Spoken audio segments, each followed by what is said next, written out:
Hello，大家好，我是Pace学长。今天我邀请到了我的好朋友 Titi from Argentina 来聊一下他的一些 personal life，因为他自己是过的旅居生活，就是基本上每1.5年、2年，他就会换一个国家去生活。他现在已经去过很多国家，我相信很多的朋友们都对这样的一种生活感兴趣，所以我们今天来了解一下他的这种 lifestyle. Hi Titi, I was just talking to my audience that I know that you have been living in different countries for the last several years, and you have been working while living in different countries. So I think a lot of people will admire this kind of lifestyle. And how do you feel? How many countries have you been to? So it was my dream to become a digital nomad. It sounds very cliche, but it was my dream. So as I had a remote job from an American company based in New York, I decided to go for it. So last year, I spent the whole year traveling and working at the same time. But the thing is, like, the time difference is so strong that I had to work from 8 p.m. to 4 a.m. because I was traveling in Asia. So I studied in Brazil. Then I went 1 week to Malaysia. Then 2 months to Indonesia. 3 months to Thailand. 2 months to Vietnam. 1 month to Thailand again. And then 2 months to Japan. And the last month in Japan, I already resigned my job. So I was free. And I did a volunteering project in Okinawa. And to apply, I needed to speak Japanese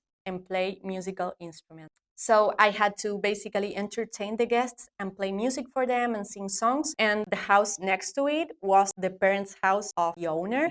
And he received the students from all parts of Japan. So I had to play music for them as well. So it was very enriching. I learned a lot about Okinawan culture, and that's how I finished my trip. And then I went back to Argentina, and then I came to China. So I'm back in Asia again, but that was not my first time in Asia. When I was 19 years old, 11 years ago, I was working as a model. So I had my first international contract in Japan, and I came here, I did well, and I worked Uniqlo, Issey Miyake, Onitsuka Tiger, Sony, and many other brands. And then the following year, I came to Tokyo again, and then I went to South Korea. So that was my first time in Asia.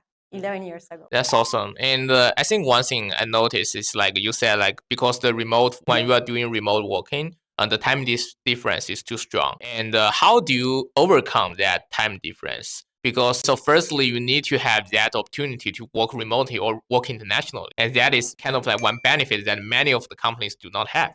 But when you have that, like I also have some of my friends working in BCG in US, and they can work internationally, but the time difference is like too strong and they cannot overcome it. Do you have any tips to overcome it? I don't think I have like the ultimate guide to do it correctly, because you kind of find your way as the time goes by. It was challenging, to say the least, but at least I was happy because I was fulfilling my dream. But I woke up usually at 12 or 1 p.m. and I went sightseeing. So it was double exhausting, But it was very fulfilling because at the same time you get to know a lot of people and you experience different cultures.